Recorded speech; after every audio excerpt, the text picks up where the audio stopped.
Good morning, students.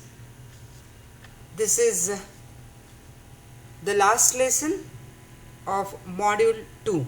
As I told you already that in module 2 there are 5 lessons. We already discussed 4 lessons. Now this is the last lesson, that is 5th lesson of module 2, liquidity preference theory of interest. This is very important. One full question we can ask in the examination, that explain the liquidity preference theory of interest. So what exactly the answer is and how you have to write the answers, that we will see. You have to explain the way, or you have to write the way I am telling you. The rate of interest according to Keynes is determined by demand for and supply of money. Demand for and supply of money. According to Keynes, people desire to hold cash for 3 motives. They have 3 purposes. They are transaction motive, precautionary motive and speculative motive. 3 motives are there: transaction motive, precautionary motive and speculative motive. Transaction motive is divided into 2 parts: income motive and business motive. Income motive refers to the households and business motive refers to the business people. For both the groups, there is a time lag between receipts and expenditure, for which they require to hold cash for transactions. Higher the income, larger is the amount held under this motive. So, demand for transactions motive depend on the level of income. Second, precautionary motive. It refers to the need to meet all unforeseen events in life, such as sickness, accidents, etc. So, people hold cash under this motive to meet any unforeseen expenditure, or even to take advantage of favorable market conditions to their purchases. Next, speculative motive. People keep ready cash to take advantage of changes in prices in financial assets. Financial markets are always uncertain. The speculators purchase financial assets at lower price and sell them at a higher price and earn profit. So there is an inverse relationship between demand for money for speculative motive and rate of interest. At the higher interest rate, less money is kept, since at that time prices of financial assets being low, speculators would purchase them. Demand for money for speculative motive is interest elastic. That means according to the change in interest, that money can be held for this motive. The rate of interest and liquidity preference for speculative motive are inversely related. At higher interest, less money is kept in cash, and at lower rate of interest, more money is kept in cash. According to Keynes, at very low rate of interest, people prefer to keep all money in cash. At this point, demand for money for speculative motive becomes perfectly inelastic. Such situation is called liquidity trap. We will discuss that in the next with the help of diagram.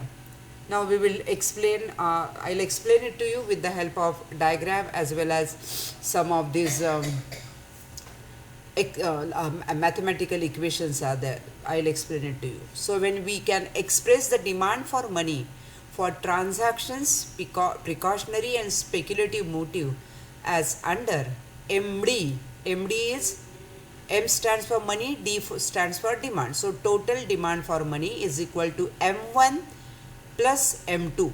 M1 means demand for money for transaction motive and precautionary motive, and it is totally depending upon Y. So M1 is a function of Y. M1 is the function of Y. and M2 demand for money for speculative motive. So M2 is depending upon the rate of interest. It is a function of rate. It is not L, it is F here. Demand for M1 depends on the level of income. M2 depends upon rate of interest. Total demand for money is restated as MD is equal to M1 plus M2. Now it is clear to you what is M1 and what is M2. M1 is transactions and precautionary motive, and M2 is speculative motive. Now we will discuss that how the rate of interest is determined. According to Keynes, interest is the price paid for parting with liquidity. It is determined by demand for and supply of money. So interest is purely monetary phenomena. Money is demanded for three motives that you know. Three motives. One is transaction, one is precautionary, one is speculative. First two motives are income elastic and interest inelastic. And third motive is the function of rate of interest. We denote demand for money as MD and supply of money as MS. MD, that is D stands for demand, M stands for money, and supply of money MS. S stands for supply, M stands for money. The determination of interest by demand for and supply of money is explained in this diagram.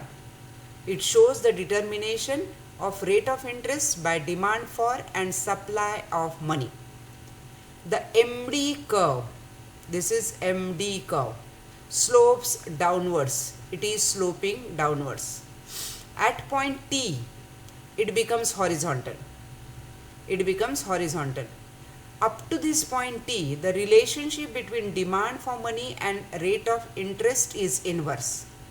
And from point T onwards, this point T onwards, the MD curve becomes horizontal. The MD curve becomes horizontal. At point T onwards, MD curve becomes horizontal. It shows that demand for money is perfectly elastic. We discuss various things, that elasticity of demand, perfectly elastic demand, perfectly inelastic demand. So in that we know that perfectly elastic demand curve is a horizontal straight line. Okay, so this is a horizontal straight line. So it is showing that it is perfect, demand for money is perfectly elastic, and therefore the straight horizontal line from point T, the straight horizontal line from point T is called as liquidity trap. From point T onwards, demand for money is perfectly elastic, and this diagram explains the determination of interest by intersection of demand for money and supply of money. Supply of money, this is the supply of money curve, MMS. This is a vertical straight line because at any point supply of money is fixed. The demand for money is shown by the downward sloping demand curve, and at point E, where demand for money and supply of money intersects each other, the equilibrium rate is OR. So OR is the equilibrium rate. OR is the equilibrium rate.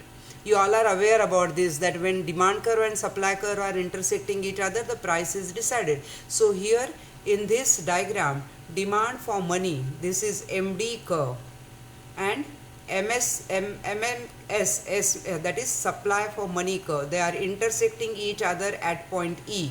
So OR is the rate of interest. OR is the rate of interest. Is it clear? So this is the way of determination of interest rate.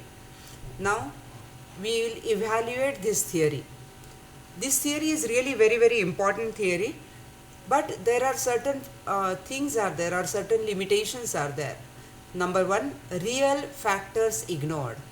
Keynes ignored real factors like saving and investment, real factors such as saving, investment and productivity of capital, that also play an important role in determining supply and demand for capital and determining the rate of interest. But that factors are ignored by the theory.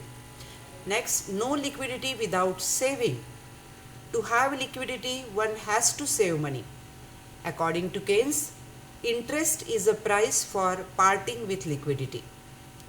Third, indeterminate theory. Rate of interest is determined by demand for and supply of money, and the level of demand depends upon the rate of interest. So Keynes theory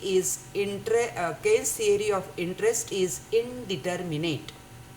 Next, demand for investment is neglected.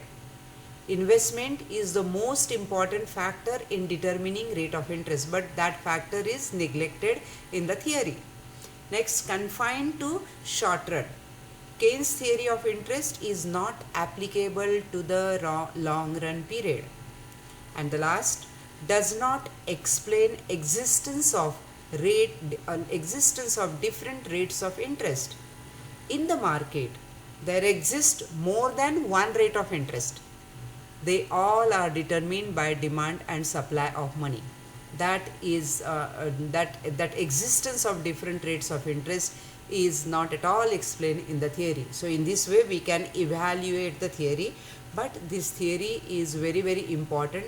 It is explaining the various motives, three motives of the people to demand for money, and then how the rate of interest is determined.